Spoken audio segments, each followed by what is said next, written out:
Lideramos el camino de la opinión pública y buscamos que la cultura del debate alcance consensos y soluciones a los problemas de nuestro país.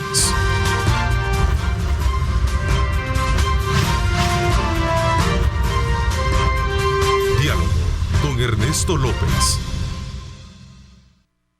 Son las 6 de la mañana con 30 minutos, 6 de la mañana 30 minutos. Qué placer enorme estar con ustedes en este miércoles, mitad de semana, inicio del segundo mes correspondiente al año 2023. Iniciamos febrero, mes donde celebramos mucho la amistad, el amor, así es que desde ya muchas felicidades. Gracias por estar con nosotros y continuar desde luego con nuestra programación desde muy tempranas horas de la mañana, en la que se pone de manifiesto el esfuerzo continuo de todos nuestros equipos de prensa para poderles informar a ustedes sobre los acontecimientos más importantes ocurridos en nuestro país y el mundo entero. Bienvenidos a esta hora y media de temas importantes del país. Esperamos a ustedes sentirse cómodos para poder recibir los diferentes puntos de vista sobre los temas que este día vamos a abordar. Por cierto, el país será sede en el mes de junio, prácticamente durante el periodo de 2 o casi 3 semanas, de lo que son precisamente los Juegos Centroamericanos y del Caribe, después de que casi 20 y tantos años que no se llevaba a cabo, pues el INDES, así como también el Comité Olímpico de El Salvador, están coordinando ese esfuerzo de poder llevar a cabo esta fiesta deportiva que va a reunir a una gran cantidad de delegaciones de deportistas de alto rendimiento. Van a tener misiones importantes. En fin, El Salvador se coloca sobre la ventana del trabajo y la proyección de competencias deportivas muy importantes. Esta mañana, para hablar del tema, me acompaña el presidente del Comité Olímpico de El Salvador, José Armando Bruni, a quien le doy la más cordial bienvenida. Gracias por acompañarnos. Muchas gracias, buenos días, Ernesto, buenos días a todos los amigos que nos están viendo en este momento. Es importante el espacio, lo agradezco mucho para poder hablar desde el Comité Olímpico de El Salvador lo que se está haciendo en materia deportiva a través de la alta competencia. Importante, el deporte es amistad, así es que les deseo a todos un feliz mes de la amistad. Así es, en efecto, vamos a aprovechar también e invitarles a ustedes a que participen, enviándonos sus preguntas, sus comentarios a nuestras plataformas digitales, ahí están disponibles. Y por supuesto nos enteremos un poco de conocer y destacar esta alianza entre el INDES, que preside el señor Yamil Bukele, y el Comité Olímpico de El Salvador, y que ahora pues engalana a este importante evento que estaremos nosotros celebrando del 23 de junio al 8 de julio, entiendo, ¿verdad? Sí, es importante entender el contexto y las funciones de cada institución. El Comité Olímpico de El Salvador es una representación en El Salvador del Comité Olímpico Internacional. Somos una institución privada, no somos de gobierno, yo no soy un funcionario público, sino que soy electo a través de una votación de la Asamblea General que está compuesta por todos los presidentes de federaciones deportivas reconocidas por el Comité Olímpico. El Comité Olímpico de El Salvador trabaja a través de la planificación con las federaciones deportivas, la proyección de los atletas de alta competencia que nos van a representar en Juegos del ciclo olímpico. El ciclo olímpico en nuestro país, o para El Salvador, está compuesto por 4 años y tiene 4 competencias fundamentales donde nuestros atletas participan, que iniciamos con los Juegos Centroamericanos, donde evidentemente solo estamos los 7 países de Centroamérica. Luego, en una segunda etapa, vamos a los Juegos Centroamericanos y del Caribe. Son más de 30 países, incluimos a México, Colombia, Venezuela, todo el Caribe, Centroamérica. Posterior vamos a los Juegos Panamericanos, que es todo el continente, desde Canadá hasta Argentina, incluimos ahí a lo mejor de toda América. Y luego vamos a los Juegos Olímpicos. El Comité Olímpico se encarga es el representante de El Salvador en todos estos Juegos y quien lleva a las delegaciones a participar y a representar a nuestro país. En este caso, usted hablaba de esta alianza que se tiene con el Instituto Nacional de los Deportes, quien es la institución rectora del deporte en El Salvador. Ven todo el tema de desarrollo, todas las políticas de gobierno, las políticas públicas que están en desarrollo del deporte. Evidentemente tienen el recurso y el financiamiento para apoyar también a la alta competencia y que nuestras delegaciones lleguen mejor preparadas a los Juegos que el Comité Olímpico abandera. En ese sentido, creo yo que El Salvador en este momento tiene una coyuntura muy positiva para el deporte, ya que el Comité Olímpico de El Salvador y el Instituto Nacional de los Deportes pasan, digamos, con ciertas diferencias, pasan muy distanciados, y eso recae en los resultados deportivos que pueda tener nuestro país, que realmente los resultados deportivos que tenemos de alto nivel son escasos, ¿verdad? O sea, no estamos en la posición en la que quisiéramos estar. Y un poquito de historia para que nuestros televidentes entiendan un poco de lo que estoy hablando.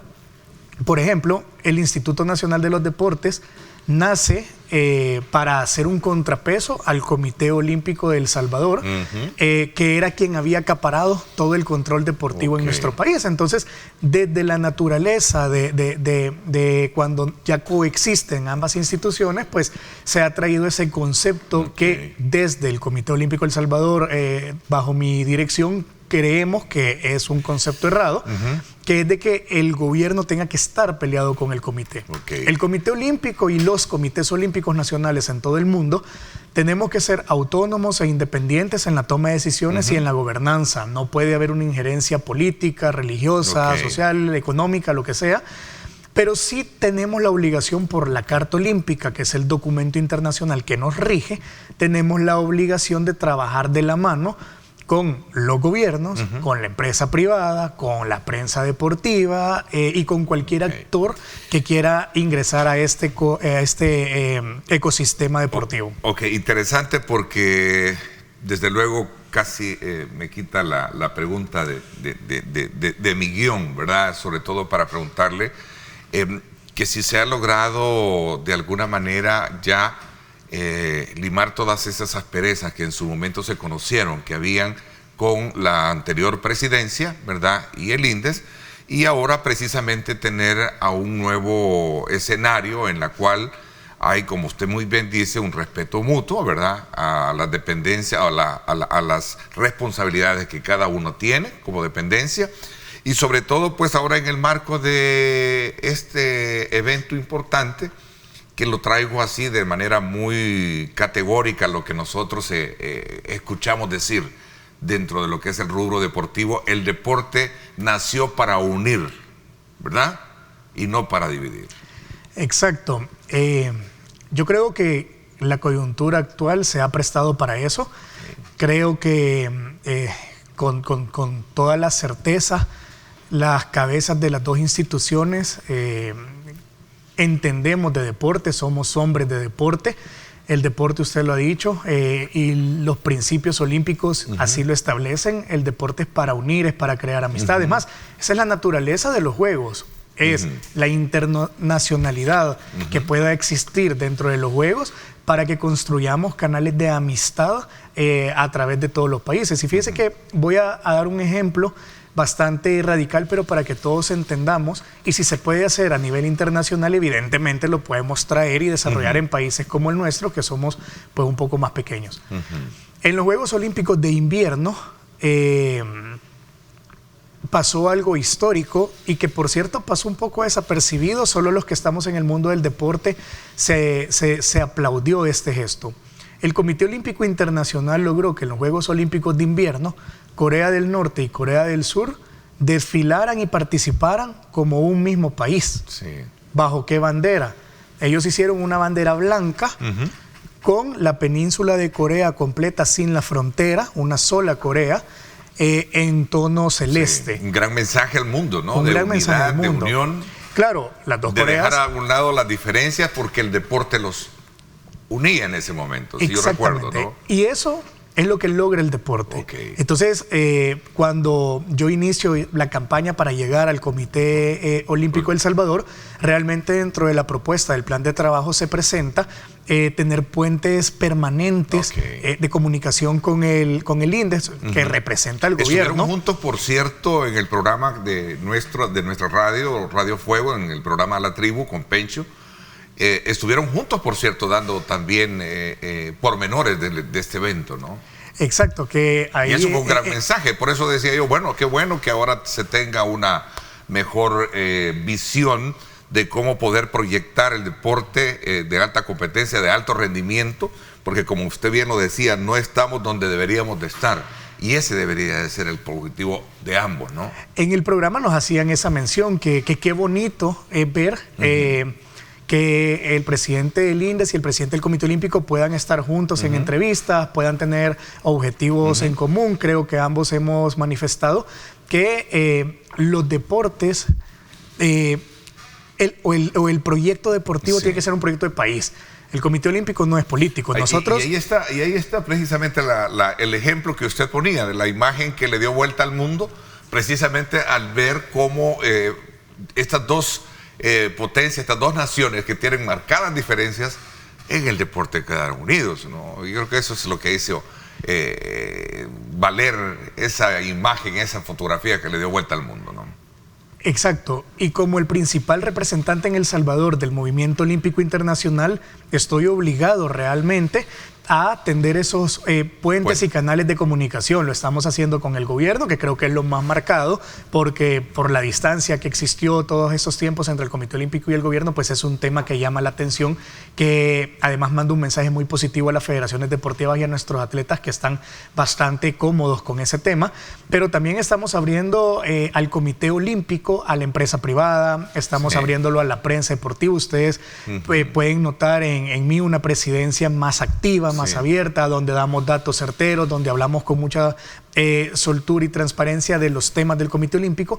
Yo creo que eso es importante. Presidente del INDES, él conoce el deporte internacional. Recordemos que es presidente de una federación deportiva igual que yo, pero además él tiene cargos internacionales que están regidos por el Comité Olímpico Internacional. Por ende, aunque él tiene su camisa estatal, él conoce de todo este tema internacional, y por eso creo yo que es un poco más fácil que podamos tener este tipo de acercamientos y esta alianza estratégica y trabajo en conjunto para nuestro país, que tendrá la mejor muestra de todo lo que he mencionado con los Juegos Centroamericanos del Caribe de San Salvador. Hablar en detalle de eso. Lo importante es que para ver un poco el rol que cada uno desempeña, en este caso el Comité Olímpico de El Salvador se trata de un evento como este, de ver la coordinación internacional para digamos, con la representación de las misiones y de los competidores durante el evento.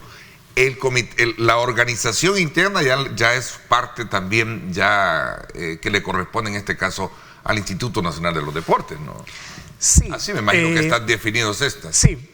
Digamos, el procedimiento para tener los Juegos aquí en El Salvador es que el Comité Olímpico de El Salvador se lo solicita Centro Caribe Sports, que es la regional que abandera estos Juegos, pero que está bajo la sombría del Comité Olímpico Internacional.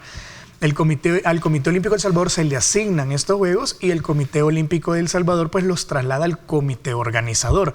En este caso, para los Juegos de San Salvador, el comité organizador de los Juegos es presidido por el presidente del INDES, Yamil. Su servidor es vicepresidente del comité organizador, y también tenemos un representante de la alcaldía de San Salvador, que es vicepresidenta también de los Juegos, y luego tenemos diferentes personas aliadas a este evento, que terminamos de formar parte del comité ejecutivo del comité organizador. Es un equipo de trabajo. A mí, quizás como representante del movimiento olímpico, lo que más me gusta de este reto de los Juegos Centroamericanos y el Caribe es que el gobierno de El Salvador lo ha tomado como un proyecto de país. No es solo el INDES y es que el gobierno en general se desprende del tema y se lo delega al INDES, sino que hay además atrás un gabinete deportivo nombrado desde la Presidencia de la República, y que están todas las carteras del Estado trabajando en la organización de los Juegos. Cualquiera que nos esté escuchando puede decir, bueno, ¿y por qué? Porque los Juegos, y es importante decirlo, las ciudades se vuelven sede de los Juegos no solo por tener los 15 días de competencia, que es sumamente importante, sino por el legado que los Juegos dejan a las ciudades. En El Salvador no solo vemos la competencia, estamos viendo la reparación de las calles, el mejoramiento de la infraestructura, se va a intervenir la Universidad de El Salvador, que servirá como vía durante los 15 Juegos, el turismo, el comercio, la economía se dinamiza, y luego los escenarios deportivos quedan actualizados para el desarrollo del deporte de la alta competencia en nuestro país. Yo creo que es importante y el gobierno lo ha entendido, y por eso es que es un tema de país en que no es solo los Juegos. Además de que El Salvador será el ojo deportivo del mundo, principalmente de nuestra región, durante 15 días completos, que eso es sumamente importante para la exposición de país que El Salvador realmente necesita. Bueno, y aparte de eso también que el titular del Centro Caribe Sport destacó mucho también el esfuerzo que el país y su gente, sus deportistas han tenido a lo largo de la historia, ¿no? El titular que se muestra en pantalla es porque hay que entender también qué pasa con estos Juegos. La sede principalmente la tuvo Panamá, pero luego de la pandemia Panamá declina de seguir realizando los Juegos y El Salvador se presenta como opción para albergarlos. Y Centro Caribe Sports inicia este procedimiento de adjudicación de los Juegos y El Salvador al final pues se ha beneficiado con esto. El Salvador, como lo decía el titular, ha sido El Salvador literalmente de estos Juegos Centroamericanos y del Caribe. Es importante porque de no haber habido Juegos, tendríamos un retroceso de toda una generación de deportistas de la región centroamericana y el Caribe. Así es que El Salvador sea quien venga a salvar estos Juegos, realmente es de admirar en el mundo olímpico y como representante del movimiento olímpico acá, lo puedo garantizar. En todas las reuniones a las que he asistido internacionales, siempre hay un agradecimiento constante del mundo centro-caribe acá, en donde se dice agradecemos a El Salvador por haber acogido los Juegos porque es una gran oportunidad para los atletas de la región. Ok, y esto dice mucho también de las condiciones en las cuales ya usted resalta muy bien el hecho de la apuesta que se está haciendo en la parte de infraestructura, en la parte organizativa, en esa concatenación que se están haciendo precisamente no solo con el ITE, sino que también ahora que el gobierno se ha involucrado también a través de un comité deportivo para apoyar este esfuerzo. Bien lo resalta ahí, el tema de la salvación, en la tabla de salvación, pues sí, somos el país que ahora tenemos, desde luego, un indicador de seguridad bastante mejorado en términos comparativos con lo que a lo mejor podría haber tenido otra región en Centroamérica, ¿no? Eso fue sumamente importante para determinar que los Juegos fueran en El Salvador. Recordemos de que aunque si bien todo este tema deportivo no entra a ver temas políticos partidarios, pero sí ven las coyunturas de país de forma objetiva. El tema de seguridad es un tema que se ha platicado desde que se presenta la candidatura. Es más, hace un par de días tuvimos la visita del presidente de Centro Caribe Sports y de una comitiva completa internacional y seguimos tocando el tema de la seguridad. Hay una confianza plena en materia de seguridad de que somos un país en este momento que va a garantizar el 100% de la seguridad de los atletas, de los invitados, familiares, personalidades, porque no vienen solo atletas. Vienen presidentes de internacionales, presidentes de los comités olímpicos. Bueno, en San Salvador, que fue hace 21 años, la última edición de los Juegos de San Salvador que tuvimos en el 2002, vino hasta el príncipe de Mónaco, vino presidentes de países, o sea, realmente aglomeran los Juegos a personalidades en el mundo político deportivo y Centro Caribe Sports se va muy satisfecho, tanto en materia de seguridad como la proyección que se está teniendo como país de cara a los Juegos y de los avances que se está teniendo en la remodelación de los escenarios deportivos y de la infraestructura deportiva y de la universidad que servirá de vía. El Mágico González, por ejemplo, lo fuimos a visitar. Yo tuve la oportunidad de acompañar al presidente de Centro Caribe Sports en la visita al Mágico González y realmente se va muy satisfecho con el avance que está teniendo el estadio. El estadio tiene que estar listo para albergar la inauguración de los Juegos, que es el 23 de junio de este año, que además es un día muy simbólico para el olimpismo mundial. El 23 de junio es el Día Olímpico Mundial. Entonces, todos los comités olímpicos del mundo estamos de fiesta el 23 de junio y qué mejor que celebrar una fiesta para nosotros que inaugurando Juegos Centroamericanos y del Caribe en nuestro país. Ok, hay un aspecto importante en todo esto, es que El Salvador va a estar desde luego en la vitrina de los países que desde luego les interesa conocer cómo están las condiciones de competencias que tienen los deportistas que van a participar, Centroamérica y el Caribe, ¿no? Y aparte de eso, lo que tiene que ver con la infraestructura, que como bien usted lo decía, ahí podemos ver algunas animaciones que se están ya presentando de cómo van a quedar estos escenarios deportivos. En fin, El Salvador será también una ventana hacia el turismo, porque usted decía, ¿no? El deportista no solo viene acompañado, no viene solo, viene acompañado de misiones, es decir, El Salvador va a poder proyectar también sus grandes virtudes que tiene desde el punto de vista turístico como tal, ¿no? Exacto, y ese es un punto fundamental para entender por qué los países hacen realmente estos Juegos. Sí. Los atletas, por ejemplo, acá vendrán atletas olímpicos, atletas que se proyectan a llegar a París a sus primeros Juegos o atletas de calidad que ya vienen, digamos, en una carrera deportiva bastante importante, atletas profesionales que están en cada uno de los deportes. Todos los países tienen en sus equipos o en los deportes en los que son más fuertes, todos tienen afición que los sigue. Básquetbol, voleibol, bueno, no hablemos del fútbol, ¿verdad? Que ya sabemos todo lo que esto conlleva. Los deportes individuales, tenis, natación, atletismo, bádminton, todos tienen afición que los sigue y estas aficiones van llegando a visitar las ciudades en donde sus atletas compiten.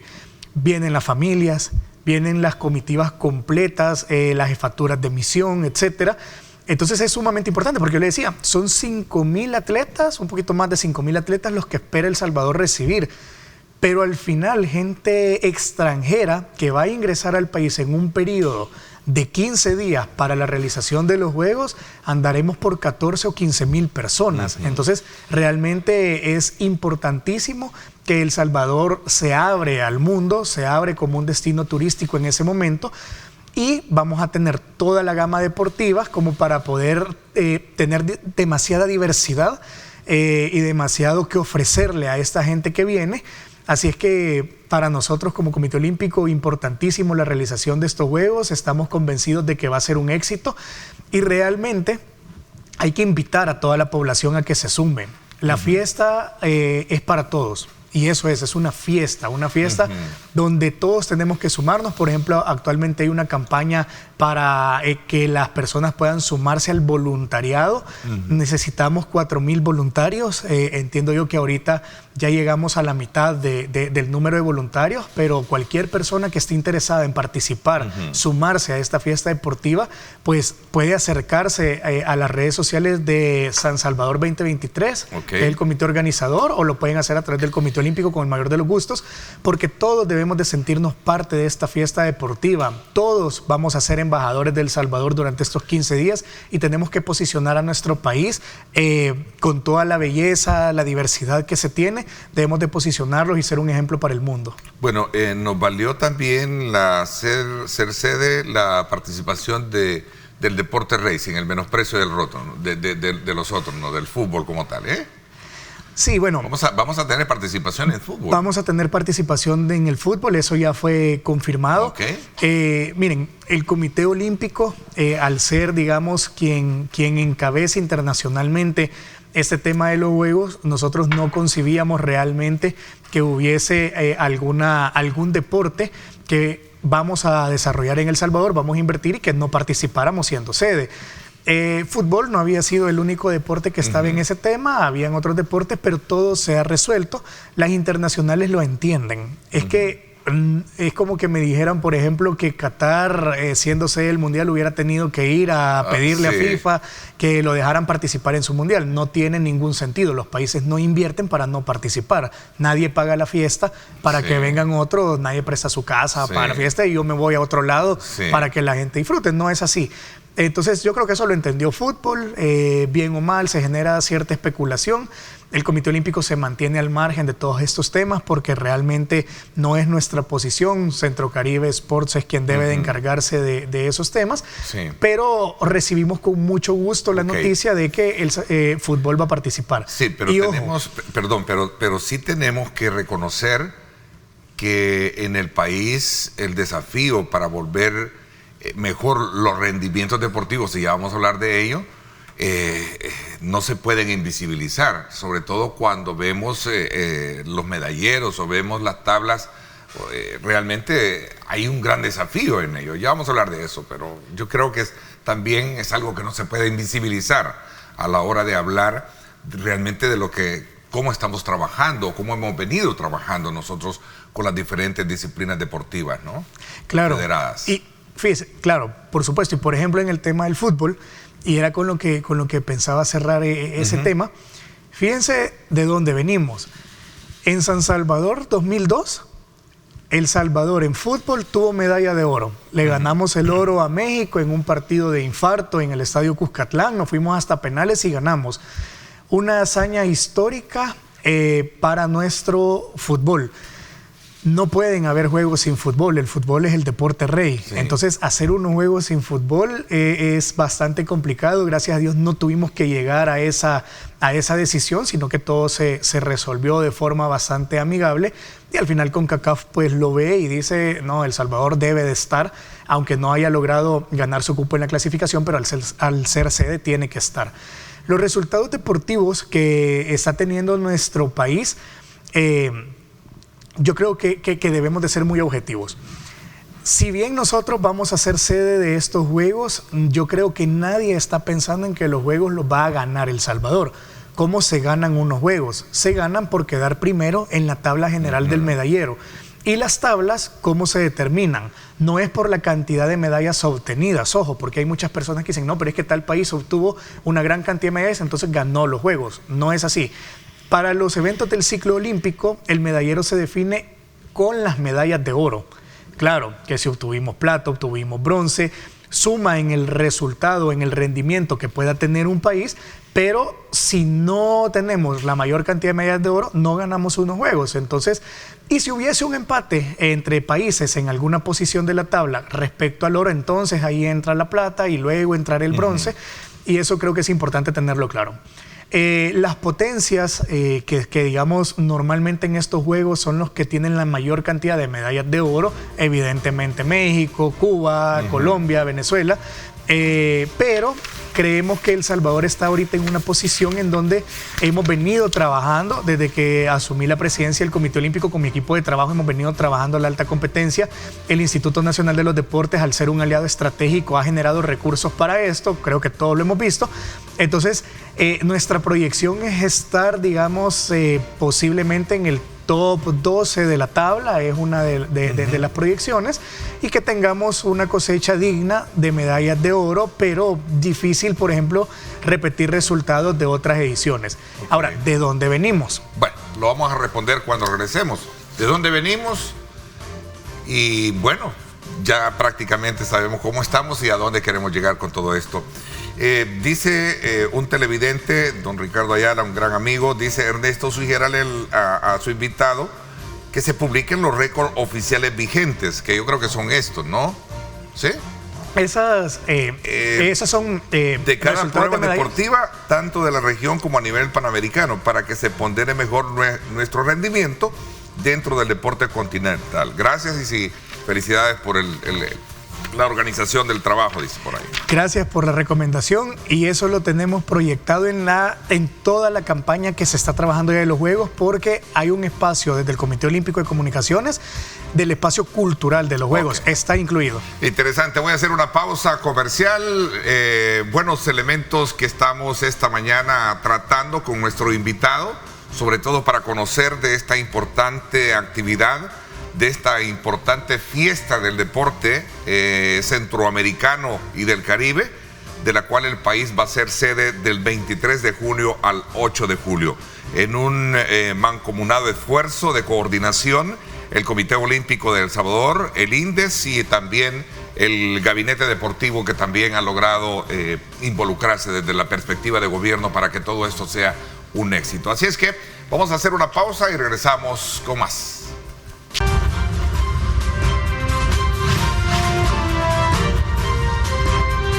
Diálogo con Ernesto López. Bien, gracias nuevamente por estar con nosotros a esta hora de la mañana. Seguimos nuestra conversación precisamente con el presidente del Comité Olímpico de El Salvador, José Armando Bruni, y con quien estamos en detalle conociendo de toda la organización y la coordinación que se tiene precisamente con respecto a los Juegos Centroamericanos y del Caribe en su edición que estará desde luego llevándose a cabo acá en nuestro país del 23 de junio al 8 de julio. La Universidad de El Salvador será una sede importante, en verdad, para poder albergar a muchos competidores. Y la sede de los escenarios deportivos, estamos hablando que en este caso es el Estadio Deportivo Mágico González, y tenemos también otros escenarios deportivos, ¿cierto? Sí. Ok. Hablábamos acerca de cuál es dónde estamos, de dónde venimos y hacia dónde queremos llegar con las competencias. Es importante, vimos en pantalla la tabla del medallero general de los Juegos de Barranquilla de la última edición. El Salvador solo logró ganar 2 medallas de oro, nos posicionamos en el puesto 12 de la tabla general. Y pudimos ver que hay una gran diferencia con el top 3, por ejemplo, de la tabla.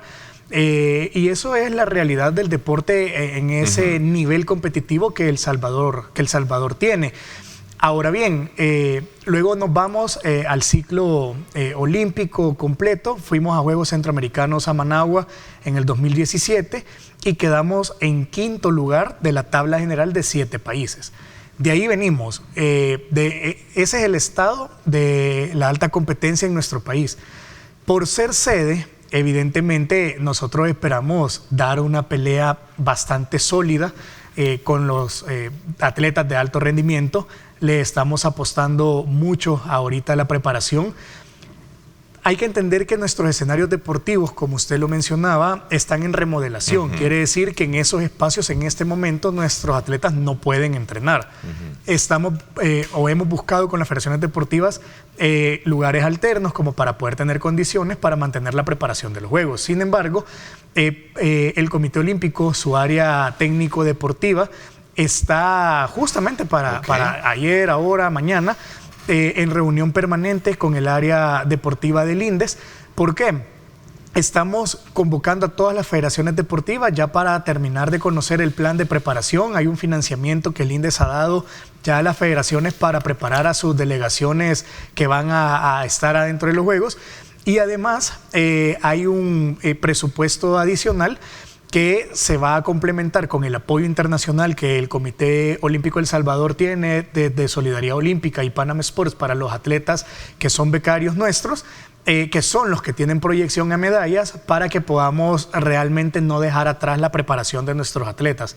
El Comité Olímpico está trabajando también con los homólogos de Comités Olímpicos Nacionales de otros países.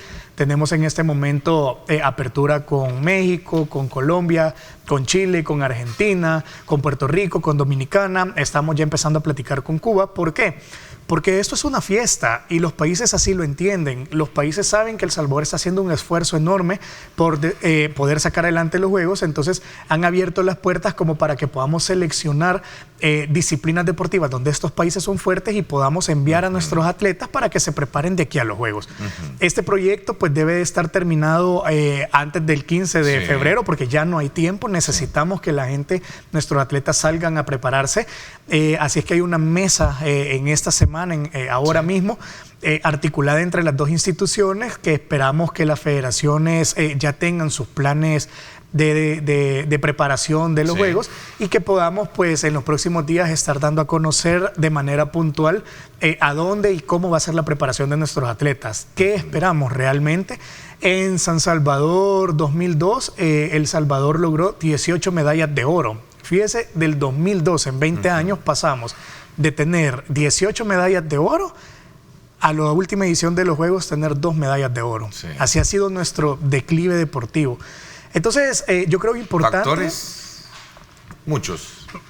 Inicial, el pleito Comité Olímpico Indes, yo creo que eso es un factor importantísimo. Dinamitó muchísimo toda esa... Sí, porque al final todo se vuelve personal, o sos de un bando, sos del otro. Yo soy presidente... Por eso comencé un poco resaltando esa parte, ¿no? Como si ya se logró ese divorcio... superarlo. ¿No? Yo, fíjese que soy presidente de la Federación Salvadoreña de Bádminton, por ende yo tengo voz y voto en la Asamblea General del Comité Olímpico y del Instituto Nacional de los Deportes. Yo ya voy para 8 años en la dirigencia deportiva, entonces yo he vivido como dirigente deportivo, sin estar en el estatus ahora que tengo el Comité Olímpico, he vivido esa separación. Yo llegaba a tocar la puerta de una de las dos instituciones y el otro me contestaba, es que te está apoyando aquel, entonces no te apoyo yo. Eso no puede ser, porque el apoyo no es para Armando Bruni, no es para los presidentes de las federaciones deportivas, el apoyo es para el atleta. Sí, qué bueno que ahora tengan una buena coordinación con Yamil Bukele, ¿no? Y es importante. Que por cierto lo invitamos a que nos acompañara, pero no pudimos lograr congeniar la agenda, ¿no? Conciliar la agenda, porque tenía otros compromisos, pero no, se comprometió a venir más adelante también, para ya cuando estemos en la parte cúspide del evento, poder estar con nosotros acá en el programa. Es importante lo que usted menciona, porque, por ejemplo, el Comité Olímpico de El Salvador tiene acceso a financiamientos, a becas para nuestros atletas que no las va a tener el gobierno, porque no es su función. ¿Qué es lo que nosotros hacemos? Ok, el gobierno tiene la estructura, tiene el recurso, entonces nosotros nos volvemos un aliado estratégico, planificamos con la alta competencia la proyección que tenemos y nosotros generamos a atletas puntuales becas. Tenemos 5 becarios olímpicos que reciben un fondo de solidaridad olímpica, que es la parte social, digamos, del Comité Olímpico Internacional. Hemos logrado llegar hasta el día de ahora a 42 atletas de diferentes federaciones deportivas a través de beca olímpica, que son 5, y el resto son becas continentales. ¿Qué quiere decir? El gobierno le da a las federaciones deportivas un presupuesto. Con este presupuesto las federaciones hacen su planificación, sus temas de operación o su preparación para sus atletas. Pero el atleta élite requiere de más recursos porque es élite, pero una federación deportiva, por ejemplo, con $10,000, destinarlos a un solo atleta versus destinarlo a 1,000 personas que están desarrollando el deporte es muy complicado. Ahí es donde entra el Comité Olímpico, porque el Comité Olímpico puntualiza el apoyo, puntualiza las becas a través de estos programas, y lo que se hace es para Juan Pérez, se destina esta cantidad de dinero en el año y complementa esa preparación y esa falta de recursos que requiere. ¿Por qué somos enfáticos en decir de que El Salvador en este momento, por esta coyuntura, estamos en el camino correcto del desarrollo deportivo? Porque tenemos ejemplos claros de los países que lo han entendido, que se han respetado en su autonomía y en la independencia, pero que están de la mano con los gobiernos y son los que ahora nos están sacando mucha ventaja. Colombia es un ejemplo de ello. Uno ve a Colombia, el desarrollo que ha tenido en los últimos 15 años, y todos son proyectos de país. No son proyectos del presidente del Comité Olímpico, no son proyectos del ministro de Deportes, son proyectos de nación, de país. Chile es otro ejemplo que, por cierto, va a albergar por primera vez los Juegos Panamericanos, que los vamos a tener en octubre de este año, luego de los Centroamericanos y del Caribe. Un año atípico porque vamos a tener 2 juegos de suma importancia en la región. Nos estamos preparando para los Panamericanos. Santiago es sede y Chile ha entendido esa dinámica de trabajo. Ok, es interesante ver el trabajo que ustedes tienen porque lo programan en 4 fases, me decían, de juegos, ¿no? Exacto. Y eso de alguna manera representa también la oportunidad para que muchos competidores, muchas de las federaciones puedan prepararse y poder ser competitivos. Decía una de las grandes frases que recuerdo mucho y a la hora de preparar nuestra entrevista, sobre cómo el deporte tiene el poder de transformar el mundo y tiene el poder de inspirar muchísimo a los competidores, pero el competidor necesita, desde luego, de esa solidaridad ¿verdad?, de esa buena coordinación para poder de alguna manera dar buenos resultados. Exacto. ¿Qué es lo que tenemos que hacer? Construir un ecosistema digno para el deportista. Pero ahí, ojo, no solo cabe el INDES, no solo cabe el Comité Olímpico. Necesitamos el apoyo de la empresa privada, que también la empresa privada ha perdido el interés de seguir apoyando, digamos, a instituciones como el Comité Olímpico de El Salvador, por las razones que sean. ¿Qué estamos trabajando nosotros en este momento? La red de patrocinadores olímpicas en El Salvador. Esto es un capital privado. No lo podemos hacer solos, no lo puede hacer solo el gobierno. ¿Qué estamos haciendo con la prensa deportiva? Nosotros estamos iniciando un proyecto a través de la Academia Olímpica, que es nuestro brazo académico, como su nombre lo dice, a través de donde difundimos valores, principios y la visión y filosofía olímpica en nuestro país. Nosotros estamos queriendo trabajar con la prensa deportiva, ya programas de formación de la prensa desde el mundo olímpico, que la prensa está obligada a conocer no solo de fútbol, porque aquí en el país el fútbol es lo que más vende y la prensa le encanta hablar de fútbol, pero necesitamos una prensa también que vea otros deportes y que nos ayude a generar héroes. El Salvador está escaso de héroes.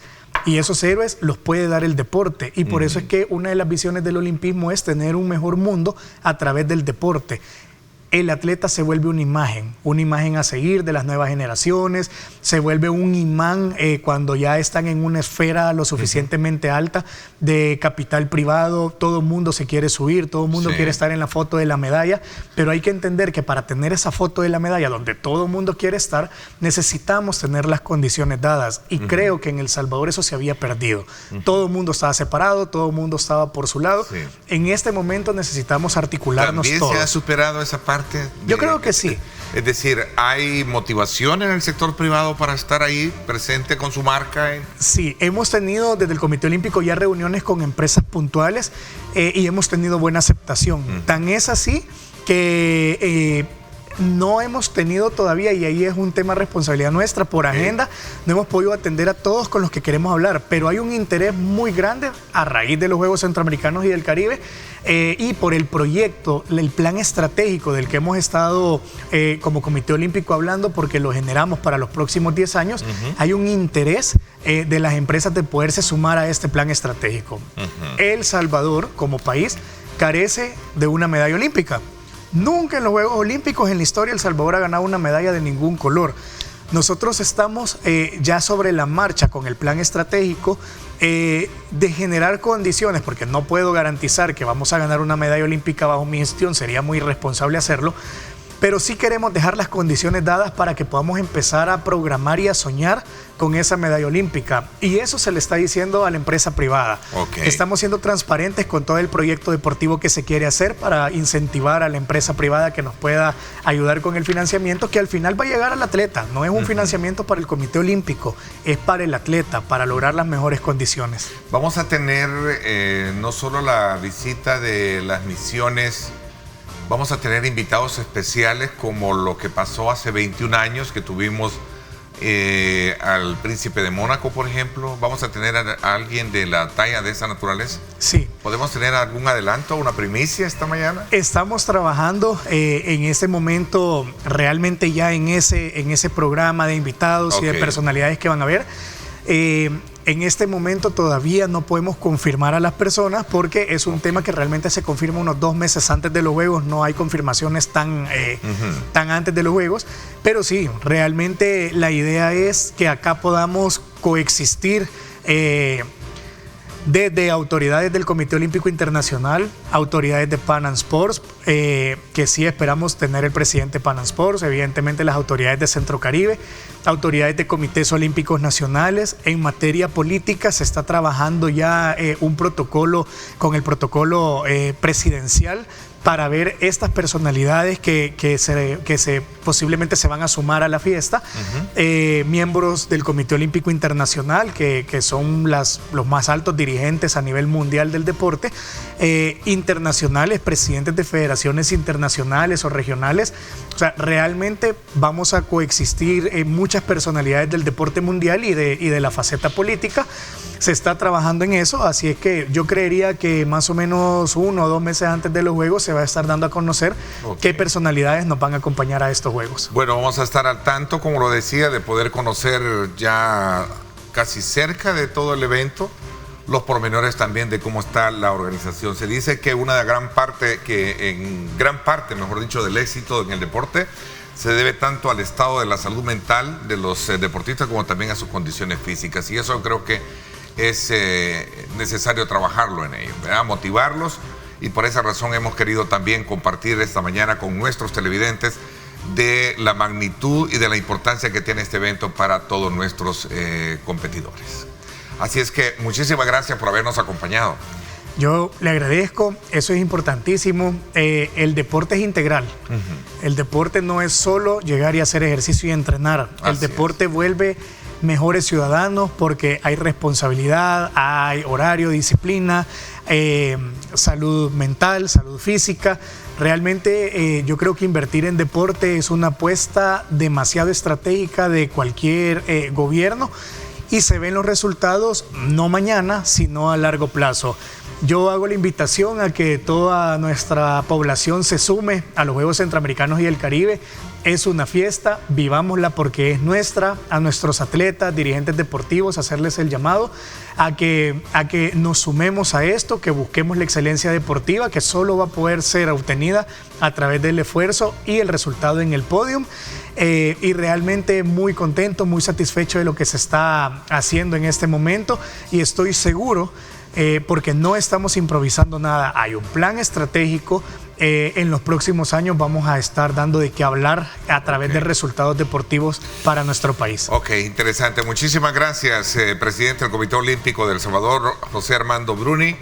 Nos vamos a la pausa. Cuando regresemos vamos a conocer pormenores. El día de ayer conocimos en cadena nacional, desde luego, cómo el presidente de la República y miembros de su gabinete de seguridad anunciaron la finalización del nuevo mega penal construido en Tecoluca, San Vicente, el cual estará destinado, según el Ejecutivo, a miembros de pandillas. Así es que vamos a hablar acerca de pormenores y de la proyección también que se tiene también desde la perspectiva de la Asamblea Legislativa. Alexia Riva con nosotros y José Urbina, ambos diputados de la fracción de Nuevas Ideas. Estarán con nosotros. Acompañen.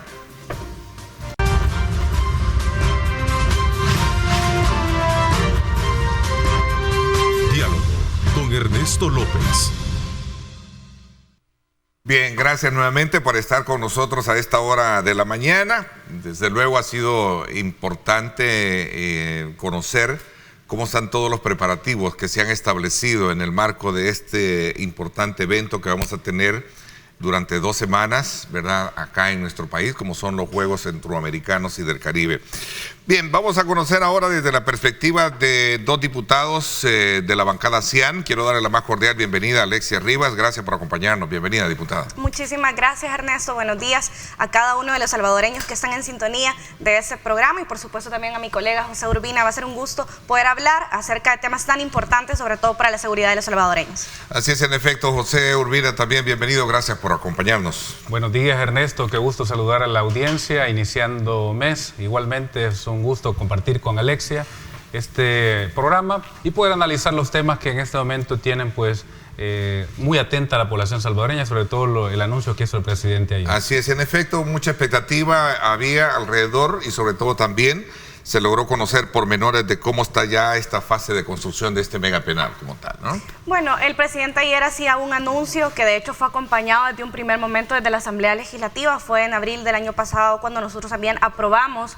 justamente pues todo el proyecto que iba a conllevar la construcción de estas 236 manzanas, que son ya más de 33 las cuales han sido intervenidas, y lo más importante es que ese penal, que se está configurando como uno de los más grandes de América, sea, sobre todo está lejos de la ciudad, está lejos de cada uno de los ciudadanos que por años incluso tuvieron que estar sobrepasando cada uno de los temas que conlleva tener un penal incluso dentro de las mismas ciudades, y por supuesto que va a permitir que más de 40.000 terroristas que han sido ya identificados por cada una de las instituciones sean llevados a ese lugar. Es importante decir que justificación existe para poder construirlo, primero porque está dentro de las fases del Plan Control Territorial, que ya se está desarrollando su quinta etapa, y sobre todo también porque esto está dentro de un complejo totalmente aislado, como ya lo decía anteriormente, y principalmente que está justificado, como lo decía anteriormente, porque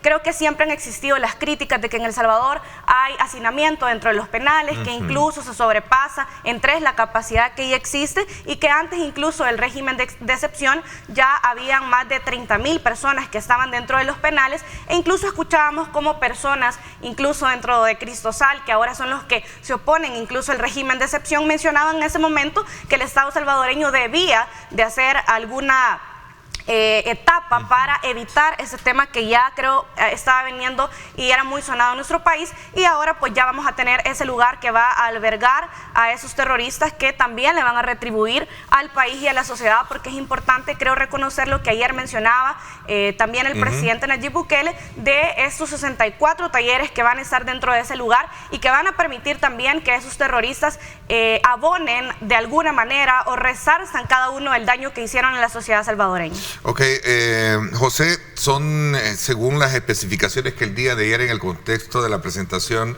donde vimos al presidente de la República y a demás miembros del Gabinete de Seguridad, hablamos de 236 manzanas, de las cuales la obra física se ha construido en 33, ¿no? O sea, estamos hablando de un megapen, ¿no? Sí, es importante comprender que el tamaño de esta obra, de esta mega obra, refleja el tamaño del problema que se está resolviendo. Estamos hablando de una plaga criminal de las peores que ha tenido pues la región, y El Salvador este mes lo está, bueno, enero lo cerró como el mes más seguro de nuestra historia. La cárcel no hay que verla como una obra aislada, sino como parte de un sistema de seguridad que está construyendo El Salvador, de un modelo de seguridad innovador, en donde, ¿qué es lo que vimos, por ejemplo, ayer con el presidente? Vimos la integración de un gabinete de seguridad, vimos al ministro de Defensa, a la policía, vimos al director de centros penales, algo que en el pasado no ocurría, había desarticulación. Ahora lo que hay realmente es un gabinete sólido con un solo objetivo, encerrar a los criminales y darle la paz y la seguridad a la población salvadoreña. Por eso hay que destacar que este centro de confinamiento solamente es para sujetos peligrosos clasificados como terroristas. Es decir, estamos hablando que ahí van a ingresar 40.000 terroristas que tienen un nivel jerárquico dentro de la estructura criminal en El Salvador. Es importante aclararlo, porque lo que estamos viendo ahora es un país que está sacando de sus calles toda esa plaga, toda esa maldad que había y que tenía en zozobra a la población salvadoreña. Y antes lo que había era crecimiento de cementerios, ¿verdad? Casi El Salvador se había convertido en un verdadero cementerio, porque las pandillas no solamente controlaban las cárceles, sino que prácticamente decidían quién vivía y quién moría diariamente. Antes se contaban decenas de homicidios diarios. Hoy contamos muchos días sin homicidio. De hecho, Ernesto, casi llegamos ya a los 300 días con 0 homicidios bajo el gobierno del presidente Nayib Bukele. Por eso es que hay que comprender que esta gran obra es parte de un sistema de seguridad que está desarrollando El Salvador como un modelo propio, innovador, y que otros países quieren copiar.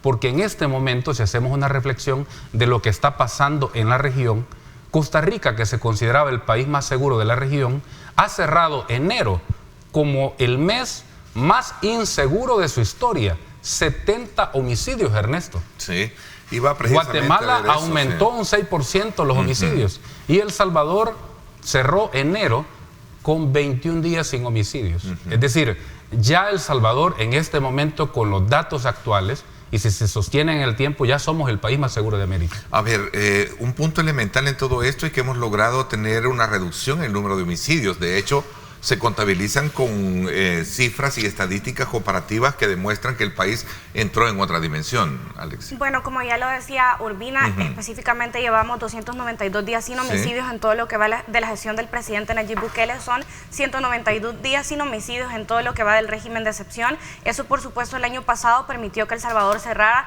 con una tasa de homicidios de 7.8 por cada 100.000 habitantes, cuando en el 2015 estábamos hablando de cifras que sobrepasaban el 103%.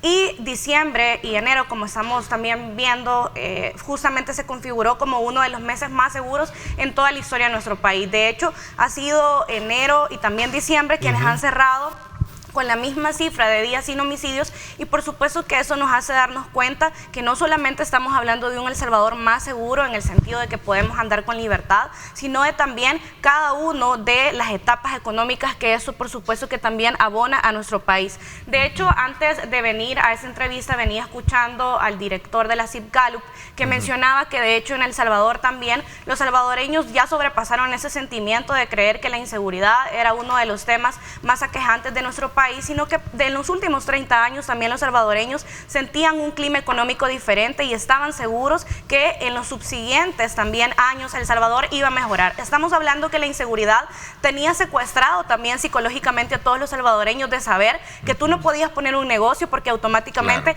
iban a llegar los pandilleros a ponerte renta. Y si no, veamos que ya son 16 millones los cuales se pueden contemplar que se han ahorrado de no tenerle que estar pagando extorsiones, por ejemplo, los dueños de los buses a los pandilleros, pero eso también creo que está abonando a una cultura diferente. Estamos viendo cómo incluso personas que antes se dedicaban, por ejemplo, a robar las baterías de los vehículos y que eran dejadas y que solamente la gente decía, mira, me levanté, vi que el carro ya no tiene mi batería y pues, ¿qué voy a hacer? Levantado, o que en diciembre incluso aumentaban cuáles iban a ser esos hurtos, y hemos estado viendo como ahora automáticamente persona que está cometiendo un delito, la policía posteriormente está subiendo cada uno de los videos donde los han capturado, y por supuesto que eso también creo está ayudando a que nuestro país siga convirtiéndose y siga encaminándose a ser el país ya más seguro también de América. Bueno, lo cierto es que para cerrar un poco el ciclo, en este tema, particularmente de lo que vimos al leer, se está considerando que es una de las cárceles de mayor envergadura que va a tener a nivel centroamericano, ¿no? Este mega penal. Sí, definitivamente. Bueno, hoy temprano lo decía el director de centros penales. Ahí va a haber presencia de la policía, de la Fuerza Armada, equipos de reacción inmediata. Hay tantos anillos. 800 militares y policías van a custodiar también esta nueva megacárcel. Y se han creado tantos anillos de seguridad con tecnología de punta que no hay manera posible de que alguien de ahí se escape. Y antes, ¿qué es lo que había? Si comparamos este megacentro de confinamiento con las cárceles que se construyeron en el pasado, bueno, muchos se fugaban. ¿Cuántas noticias escuchamos de reos que se fugaban? Tenían facilidad de fugarse. Es más, muchos pandilleros no necesitaban fugarse de las anteriores cárceles porque desde ahí tenían acceso a llamadas telefónicas y extorsionaban no solo a los que viven dentro de El Salvador, sino fuera del Salvador. En cambio, aquí se va a anular toda esa comunicación, van a estar literalmente aislados. Este sí es un centro de confinamiento con toda la tecnología requerida para reprimir, aislar a todos esos que se han dedicado a causar zozobra, daño, luto en nuestro país. Así es que en las próximas horas lo que vamos a ver es llegar a todos esos criminales. Y es importante decir, Ernesto, que no solamente se trata de esta mega obra, de este centro de confinamiento, sino que además con las reformas que hemos hecho como nueva asamblea, el sistema de justicia está operando con mayor agilidad y está del lado de los buenos y está juzgando a los malos. En el pasado, obviamente no había interés de hacer ninguna cárcel porque los pandilleros entraban y salían como querían. Ok, y todo esto se da en el contexto, desde luego, del régimen de excepción que fue aprobado ya por 10ª vez por parte de ustedes, ¿no? Así es. Y un poco en reacción a lo que se da en este contexto lo vamos a abordar. Voy a hacer una pausa, me la están pidiendo y regresamos para seguir hablando del tema. 7:34, gracias por estar con nosotros.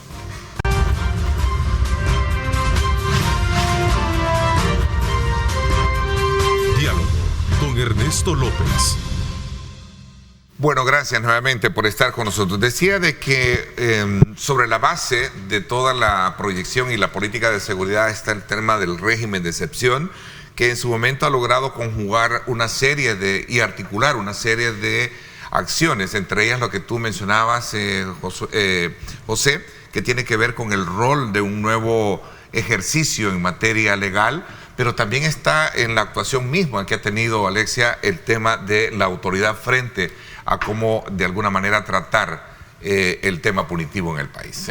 Bueno, realmente lo que ocurría en nuestro país es que ya incluso se había perdido el miedo a la autoridad, en el sentido de que alguien podía estar delinquiendo y los policías o incluso los mismos soldados callaban en ocasiones porque tenían miedo de que fueran a matar a sus mismas familias o en el peor de los casos que también los asesinaran a ellos.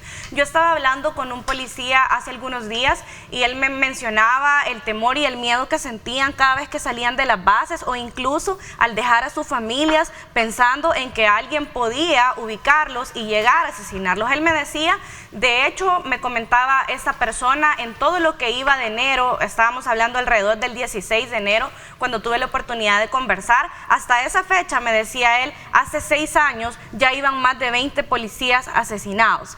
Y eso era el temor que ocurría de no querer incluso estar combatiendo el tema, ya lo mencionaba Urbina, porque también había esa permisividad de parte del Estado, y si no recordemos cómo también el que era en su momento el director de centros penales en la época de Mauricio Funes mencionó en una entrevista cómo todo el Estado y las instituciones estaban organizadas para estarle permitiendo a los pandilleros que tuvieran cada una de las necesidades que ellos incluso exigían y demás.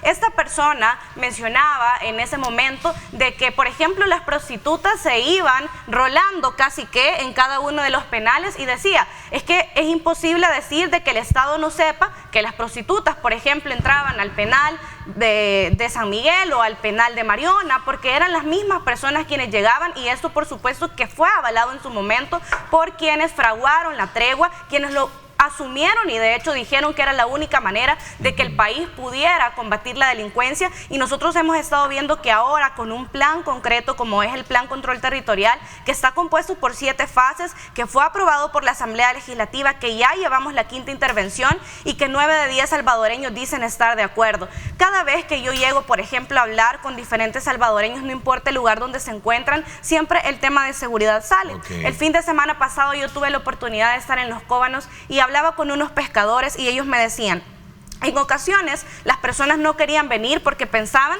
que iban a dejar el vehículo o que si se iban en una lancha, pues los mismos pandilleros los podían desaparecer por quererse robar sus pertenencias. Ahora me dice él que el régimen de excepción ha venido acá donde se han sacado las 5 manzanas podridas. En esa manera él me lo comentaba, más y más personas siguen viniendo, y para nosotros, me decía él, como pescador, como lanchero, por supuesto que también nos está ayudando porque nos permite que más personas vengan a hacer turismo, y eso es la cara que nosotros queremos reflejar en nuestro país. Bueno, y más ahora que se tiene en esa zona el avistamiento de las ballenas, ¿no? Yo creo que ahí se traduce el beneficio per se económico para la dinámica que necesita zonas que seguramente están de alguna manera en el pasado afectadas precisamente por el tema de la economía como tal, ¿no? Tocó un punto importante, Alexia, Ernesto, y tiene que ver con la opinión ciudadana. La opinión más importante siempre para un pueblo es la opinión de los ciudadanos. Y efectivamente, conversando con los ciudadanos, uno se da cuenta cómo va cambiando sus vidas. Solamente alguien que ha perdido todo sabe lo difícil que es volver a creer. Y yo he visto en los ojos de madres de familia recuperar la esperanza. Nosotros estuvimos, por ejemplo, en la inauguración del Cubo con el presidente de la República en Mexicanos. Y él nos hablaba, por ejemplo, solo en Apopa, de más de 100 casas recuperadas, que las pandillas le habían quitado la fuerza a personas honradas. Y así podemos hablar de miles de viviendas que se están recuperando. Esta población que ya había dado por perdidas sus viviendas, hoy las están recuperando. Eso es realmente recuperar la fe de las familias que por mucho tiempo el Estado las abandonó, porque por décadas en El Salvador siempre en el pasado había temor. La población honrada tenía miedo ¿Tenía miedo que le robaran las pandillas, que los pandilleros le robaran, o tenían miedo que le robaran también los políticos de turno? Porque al final de cuentas todos eran lo mismo, dormían en la misma cama, criminales y gobernantes. Bueno, la oposición tampoco ha cambiado mucho, sigue siendo igual, de tal manera que primero hay que decirlo, ellos no aprobaron los fondos para poder construir este centro de confinamiento, no aprobaron los fondos para darle más recursos y armamento a la policía y Fuerza Armada, no han aprobado los recursos para mejorar las condiciones, ¿verdad?, del plan control territorial, y ninguna de las fases nunca la van a apoyar. Es más, lo que están diciendo algunos voceros de Arena es que de llegar ellos de nuevo al poder, quitarían el régimen de excepción. ¿Y cuál sería el resultado de eso? Lo que pasaría es que los 50.000 terroristas capturados regresarían a las calles. Y yo le pregunto esta mañana a los salvadoreños, ¿en quién confiaría usted la seguridad de sus hijos, de su familia? ¿En un gobierno de Arena o FMLN, que ya sabemos lo que hicieron? ¿O en el gobierno del presidente Nayib Bukele, que ha decidido derrotar para siempre esta plaga que nadie quiso combatir en el pasado? ¿Qué piensan ustedes a propósito del régimen de excepción, de este informe de Transparencia Internacional que habla precisamente en su medición de cómo el país ha logrado bajar de nuevo el promedio global?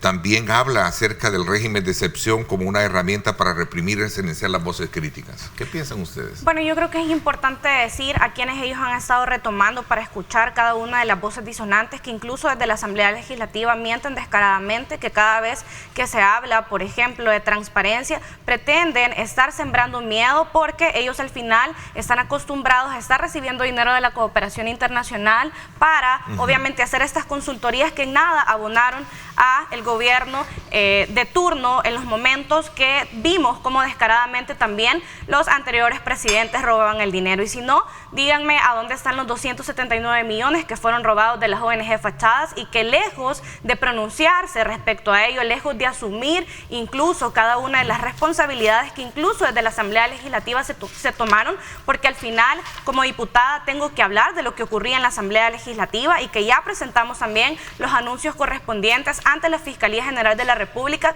que vemos que cada vez que incluso hemos estado presentando cuáles han sido las personas que han sido vinculadas a los temas de corrupción, lo que hacen es estar diciendo que es una persecución política, que lo que hacen es estar diciendo de que ellos al final son inocentes, pero ahí están las pruebas de cada vez que desde el Estado salvadoreño se derrocharon los fondos. Yo creo que nuestro compromiso está ahí con la transparencia, con dignificar la labor que se tiene que hacer y por supuesto también con decirle a los salvadoreños qué es lo que se está construyendo. Creo que basta ver cuáles son las nuevas obras de infraestructura que se han hecho en nuestro país. A pesar que la oposición siga diciendo de que todo es un render, están viendo cuáles son las intervenciones que se están haciendo, por ejemplo, en Punta Mango, están viendo cuáles son las intervenciones que se están haciendo a través del programa Mi Nueva Escuela, están viendo cuáles son esas 3 leyes importantes que ya entraron en vigencia y que por supuesto también necesitan del acompañamiento y que han sido trabajadas por la primera dama Gabriela de Bukele, que hemos visto en las intervenciones en los hospitales públicos. De hecho, el Hospital Sacamil hace 30 años no tenía una intervención integral. Tú, José, fuiste a ver cuáles son esas zonas que se han hecho ahora, donde también ya hay una unidad de pie diabético, donde las personas que necesitan hemodiálisis también están recibiéndola. En San Vicente, por ejemplo, también hace unos días se inauguró nuevamente un centro porque solamente estaban en el Hospital Rosales. El hecho de no brindarle a la gente también acceso a la salud está relacionado con la corrupción que por tantos años nos tuvo socavados y por supuesto que en algún momento esas personas van a tener que devolver lo robado. Por cierto, sí, te vi ahí que estabas también acompañando al ministro de Salud Pública, Francisco Alaví, en esta nueva inversión que se hizo y remodelación del Hospital Sacamil, ¿verdad? Que es un hospital emblemático por el nivel de atención que genera este nivel metropolitano. Voy a hacer una pausa y regresamos un poco en detalle. Quisiera también que me comenten un poco sobre la visita y la expectativa que hay con relación a estas nuevas modificaciones a la ley de tránsito que en su momento también ha creado muchas reacciones al respecto. Vamos a hablar de esto cuando regresemos, 7:46 minutos. Gracias por estar con nosotros.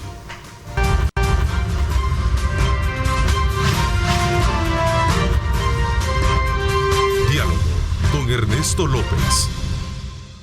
Bueno, gracias nuevamente por estar con nosotros a esta hora de la mañana. Sin duda alguna, esta apuesta también en cuanto a la habilitación de nuevas áreas de atención en términos médicos ha sido un paso importante, especialmente cuando se trata de identificar al Hospital Sacamil como un hospital metropolitano de atención inmediata y de especialización para los salvadoreños, ¿no? Sí, es importante decirlo, Ernesto. Bueno, ya anunciaba Alexia parte de las innovaciones en este hospital.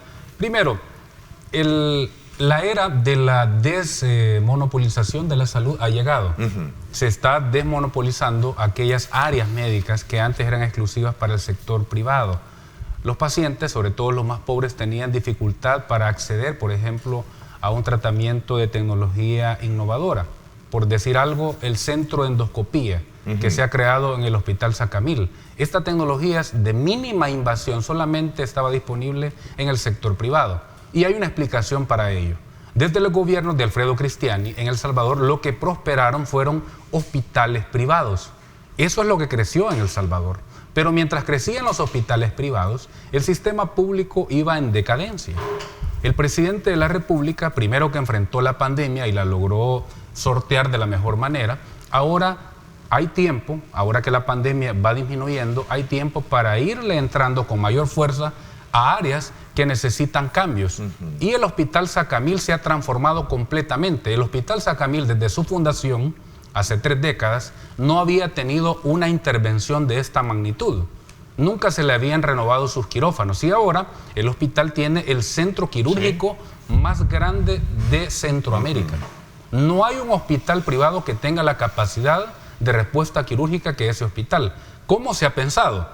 Desahogar toda la mora quirúrgica que se establece en el territorio nacional y que el Hospital Sacamil, donde concentra ya la tecnología, los profesionales, porque no solamente es infraestructura, Ernesto, sino es nueva tecnología, el equipo de anestesia de punta que hay ahí y los nuevos profesionales. Además, hay que decirlo, la primera residencia médica de especialistas en endoscopía, que es un tipo de cirugía, es un tipo de intervención quirúrgica de mínima invasión. Tú recuerdas que antes para sacar un apéndice o una vesícula hacían una enorme herida. Claro. Hoy no, hoy prácticamente son puntos, ¿verdad? Para extraerte este tipo de órganos y de esa manera cuidar al paciente y que la recuperación sea mucho más rápida.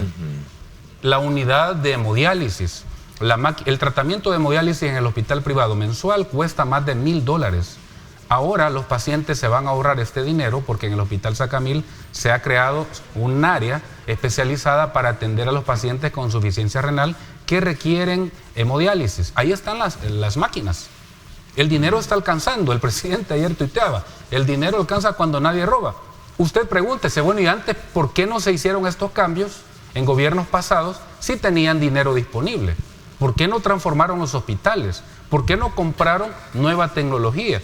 Bueno, porque no querían tocar los negocios del sector privado. Pero este hospital realmente, cuando uno lo visita, y podemos ir un día, Ernesto, te invito para que veas realmente la capacidad, la tecnología y el cambio que hay en el personal de salud, porque yo hablaba con médicos que están desde la fundación del hospital, con enfermeras, y le decían al ministro, me expresaban a mí, mire diputado, jamás pensamos tener estas condiciones. Bueno, introdujeron hasta tecnología con un robot para poder informar, dar datos, ¿no? Son pasos que se están dando. Por supuesto que este modelo se quiere replicar en todos los otros hospitales, pero vamos paso a paso. Era tanta la necesidad de cambio en el sistema de salud, pero se están haciendo ya los pasos necesarios. Esta es una tecnología que se utiliza, por ejemplo, imagínate cuánto se va a ahorrar ese hospital del trabajo que hace este robot, que antes lo tenían que hacer 2 personas. Este robot va a estar disponible 7/24, que es parte de la tecnología que va llegando al hospital. Claro. Pero no solo es el robot, es todo un sistema que se está transformando desde su raíz. Así tiene que ser, no cambios cosméticos. Y los que no creen y los que critican, que vayan al Hospital Sacamil. Yo los invito a que vean estos cambios, que son cambios reales. Los otros pueden criticar, es fácil criticar, pero lo difícil es hacer. Y este hospital va a poder salvar muchas vidas. La unidad de pie diabético, como lo decía Alexia, si la unidad de pie diabético los pacientes con diabetes y sobre todo los que sufren de pie diabético. En la visión de gobiernos pasados, lo que hacían era quitarles el pie. En la visión nueva del presidente Nayib Bukele es salvarles el pie, no quitárselos. Y para eso hay toda una tecnología, equipo especializado, profesionales que están ahí para poder ayudar al paciente con pie diabético y poderlo salvarle su pie. Estos son los cambios que se están haciendo en el sistema de salud. Necesitamos más cambios, por supuesto. Faltan más áreas de atención que renovar, sí. Y construcción, el Hospital Rosales también es otro punto de demanda que hay se tiene, muchas cosas que seguir cambiando, pero se ha ido priorizando las áreas más urgentes. Y lo voy a decir de esta manera. El Salvador enfrentó la peor pandemia de los últimos 100 años con el mejor presidente. El Salvador enfrentó la peor plaga criminal de nuestra historia con el mejor presidente. ¿A qué se deben estos números y por qué el pueblo quiere tanto al presidente? Y lo reflejan absolutamente todas las encuestas. Bueno, porque es el único que ha puesto en el centro la protección de la vida. Y eso lo vemos en todas las áreas. Ok. El tiempo se nos está agotando. Quiero así rápido conocer sus impresiones, Alexia, con relación al tema relacionado con las modificaciones a la ley de transporte. Sin duda alguna el tema de las multas ha sido también causante de muchas reacciones. Por un lado positivas y otras que también demasiado duras. Pero bueno, al final el tema de coerción en materia automovilística tiene como fin minimizar un poco el tema de los accidentes y por supuesto las muertes que se han tenido, ¿no? Bueno, nosotros somos una nueva generación de diputados que creo que estamos asumiendo cada una de las cosas que antes no se hicieron en la Asamblea Legislativa. Ahora, por ejemplo, ya vamos a llegar a los 67,000 pandilleros capturados, pero la primera pandilla que de hecho sacamos realmente desde la Asamblea Legislativa era la que cobraba, la que recibía maletines negros, sí, la que le decía a los gobiernos, incluso según los últimos tweets de Mauricio Funes, me da millones de dólares y entonces yo sí doy mis votos. Y el tema del transporte público ha sido un tema que ha sido bastante demandado por los salvadoreños y que ha estado dentro de cada una de estas deudas históricas y que por supuesto que por fases nosotros también lo vamos a ir resolviendo. El primer tema en este caso iba a ser cómo evitar también que los salvadoreños inicien pues una disminución en cada uno de esos accidentes de tránsito que han dejado también bastantes muertes. De hecho hemos visto algunas noticias de cómo motociclistas han muerto y esto producto también de que no existe una cultura en nuestro país de respeto y por supuesto también de responsabilidad vial. Esas multas, más que ser la figura coercitiva o de coacción que el Estado debe de estar ejerciendo, más bien deben de ser para tomar la responsabilidad.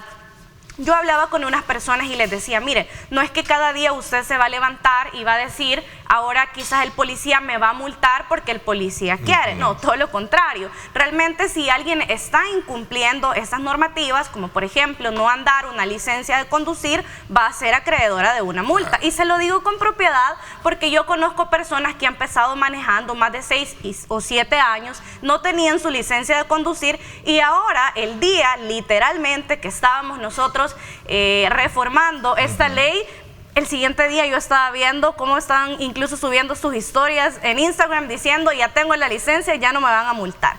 Creo que no tenemos que esperar hasta el momento de que un policía de tránsito nos multe por estar incumpliendo las normas, sino que todo lo contrario, que de verdad hagamos conciencia y que sepamos que el respeto vial también es imprescindible para poder tener una cultura diferente en nuestro país. Yo creo que, por ejemplo, virar en U donde no es permitido, no portar una licencia de conducir, estar sobrepasando donde alguien no lo debe de hacer en una curva, por ejemplo, estar acelerando donde hay una escuela, son cuestiones que normalmente las sabemos, pero a veces se nos olvidan porque no vemos a un policía, entonces siempre decimos, mientras yo no vea al policía de tránsito, entonces no me va a pasar nada. Al contrario, yo creo que es una buena oportunidad para hacerle un llamado a los salvadoreños que queremos de verdad que nuestro país avance y cambie para iniciar ahora por cada uno de esos comportamientos que tradicionalmente los hemos tomado como normales y que sepamos que también ahora las leyes se van a respetar en nuestro país.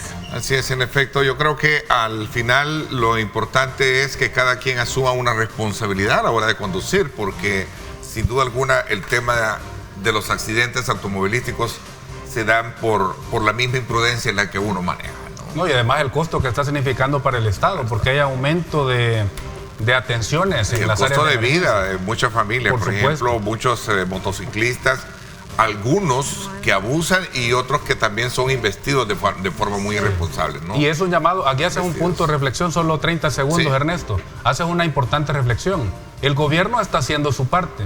Ahora es el turno de que la sociedad también haga su parte. Y que cambiemos esa cultura del desorden por una cultura del orden en las calles. Es importante también que las empresas cambien sus protocolos, por ejemplo, los que tienen servicio de entrega de alimentos a domicilio. Deben de cambiar. Las aseguradoras también, porque ahora un vehículo que tenga un pequeño choque donde no hay daño físico, tienen que moverlo de la carretera de inmediato, si no hay multa. Sí. Entonces, ¿quiénes tienen que cambiar? No solo la sociedad, sino también los empresarios. Todos los actores. Para no poner en riesgo a nadie. Bueno, les agradezco muchísimo el que me hayan acompañado esta mañana y pudiésemos hablar de estos temas importantes del país. Y como siempre, más adelante, pues aprovechamos hablar de otros temas que se llevan a cabo en la Asamblea Legislativa. Gracias, Alexia, por haberme muchísimas acompañado. gracias, Ernesto. Un saludo a todos los salvadoreños y sin duda que la próxima vez que nos veamos, Dios mediante, El Salvador ya va a sobrepasar los 300 días sin homicidios. Así es, en efecto. Gracias. También Gracias. te agradezco, José. Muchas gracias, Ernesto, y a la población por toda la confianza que nos da. Seguiremos trabajando con el mismo esfuerzo, con el mismo deseo de que nuestro país continúe construyendo un mejor futuro. Muchas gracias. Gracias por mi parte. Esto es todo por hoy. Arriba, mi gente, viene con toda esa carga de energía positiva para que usted pase una muy buena mañana. Gracias, pásenla bien y como siempre recuerden lo más importante, amar a Dios sobre todas las cosas. Lideramos el camino de la opinión pública y buscamos que la cultura del debate alcance consensos y soluciones a los problemas de nuestro país.